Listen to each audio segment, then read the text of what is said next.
Cosworth ownership summarised.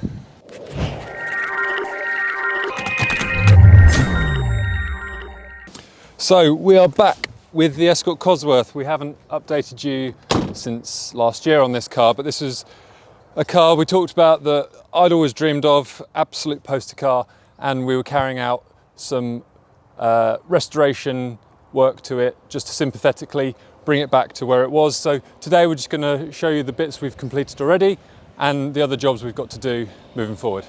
So starting with the business end, we have got the rocker cover refinished in the correct blue, which I can't remember the name of. It is called Ultramarine Blue. It took me ages to find that. So there we go.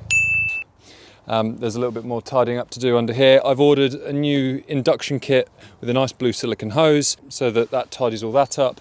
Got a little bit of chrome polishing to do, but it has had a few new tanks and pipes and bits under there. So that's starting to come together now, which is nice because all the paint was flaked off this before. What else have we done? Oh, installed the clip on this because that was missing. Minor thing, £2, £3 sorted. On top, wiper arms have had a coat of paint just to take them back to black so they look their best. Probably the most important thing is we had our new 3-piece splitter arrive. So we've had that fitted up nicely and that's made a massive difference to the car. Also, fresh set of number plates have really brightened the front end up.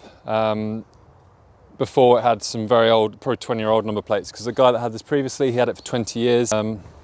You might notice, the eagle-eyed Cosy fans, that the 18s are back on it. That's because we've got a brand new set of tyres going on the car, and in the 16-inch 225/45/16 tyre that the original wheels take, choice is very limited.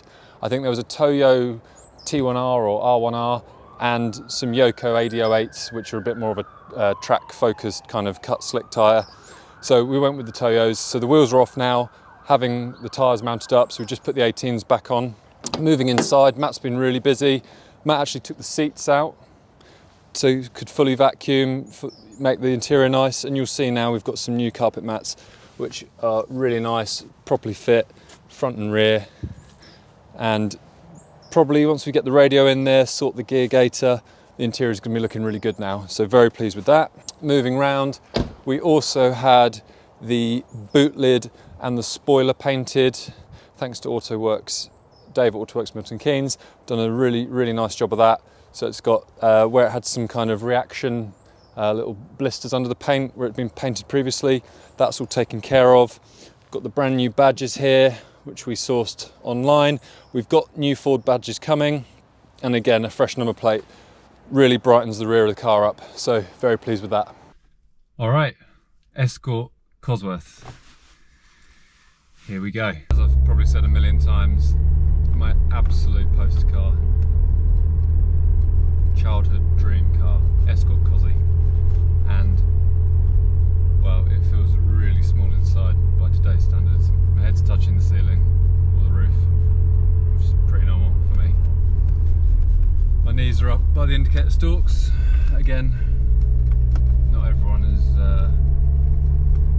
as vertically gifted as me, but anyway, let's get a feel for what it's like. Hydraulic steering, massive plus. Everything now seems to have electric steering. Nice solid shift, 5-speed gearbox. Feels like it really lacks throttle response.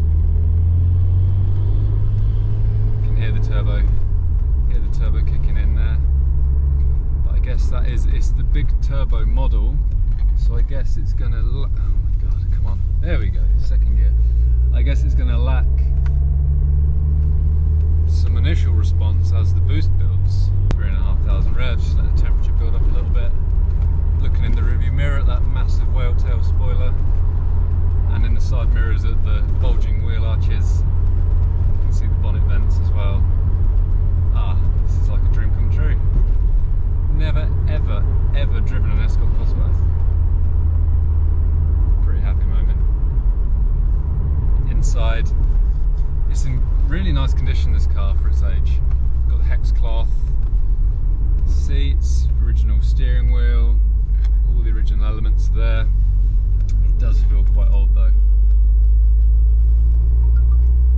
It takes me back to when I was 18 and this would have been a fairly current car. That was 18 years ago. Not a current car, but it was around, and then everything felt like this, all the Peugeots and the Citroens and Fords that everyone had. Today's standards, everything's just amazing out of the factory. There we go, got a full tank of Shell V-Power, building up a bit of temperature. The pedals are really offset because this enormous transmission tunnel where the transfer box is, or the front diff rather, is under my feet almost, and this tunnel bulges out. There's nowhere to rest your left foot at all, apart from under the clutch pedal. Very unusual. So here we are. Oh, it's a little bit wallowy. Actually quite wallowy. But I like that. I like when you can lean on the sidewalls a little bit. Some stuff is just so stiff now and so firm that when you're cornering, if you introduce a little bit more steering angle, you just get understeer, whereas this, you feel like it wants to just bite and turn in a little bit more. That is nice. So here we go.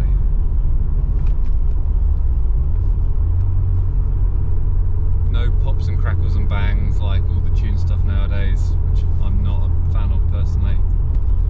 Just a little bit of drone on the overrun. So this car, as I said before, it's got the exhaust system, it's got the injectors, stage 3 MSD package, and been out for a few miles now and got a little bit of temperature in it. It's just been serviced by Auto Torque, Fabian there. It's done all the fluids throughout. I'm going to do 3,000 revs, and I'm going to put my foot down. I mean, in most stuff, they would instantly pick up an M2, M4, M140, Golf, whatever.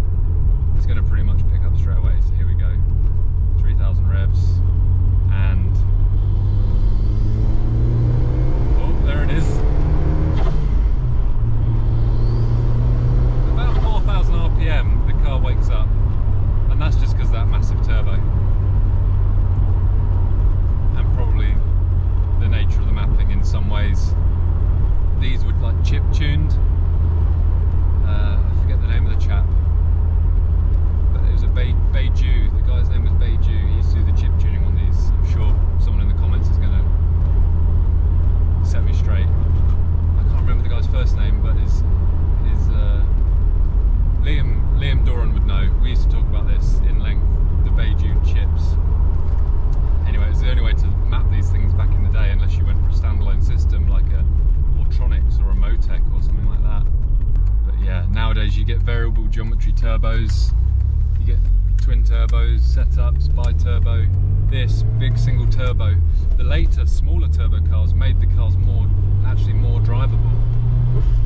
Well, this was the Motorsport original, homologation car. So here we go then again, foot down, absolutely nothing. There we go, comes to life. Oh, I won't overtake. Oh, even the vehicle in front of me has got a WRC number plate on it. That's amazing though when it comes on boost. It's almost like the Evos were like that. Like my Evo 6 is a little bit like that. You have the delay, the turbo lag before you get the boost, but this is like much more lag. Oh, no space. You really have to work it. You need to be in the right gear at the right RPM to get the car to overtake. But it's part of the charm, isn't it? This is a piece of motoring history. And who doesn't love a blow-off valve? This has got like a single piston dump valve that I showed you earlier. The one thing you got to say is, I don't think I've stopped smiling since I've been in this car. The combination of the body styling, the sounds it makes, the way it makes you feel, it's like a visceral feeling, whereas modern cars, they're almost numbing, neutral, Even the fast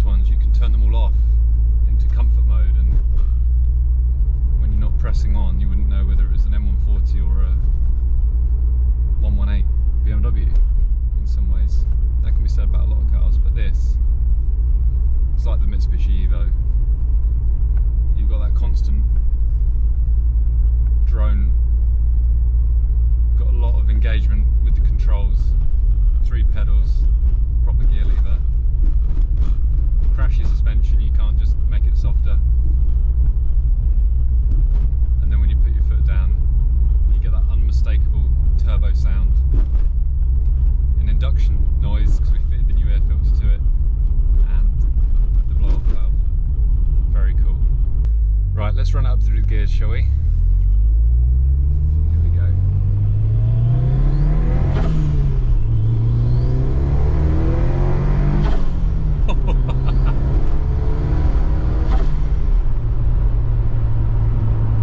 Not fast by today's standards, but I'm sure you can tell how much fun I'm having. What a car. Absolutely brilliant. And for a totally dry day, spring day, sun's out, you're in your piece of motoring history. If I saw me driving this, I'd be like, that's a cool car. And it just makes you feel good. Amazing thing.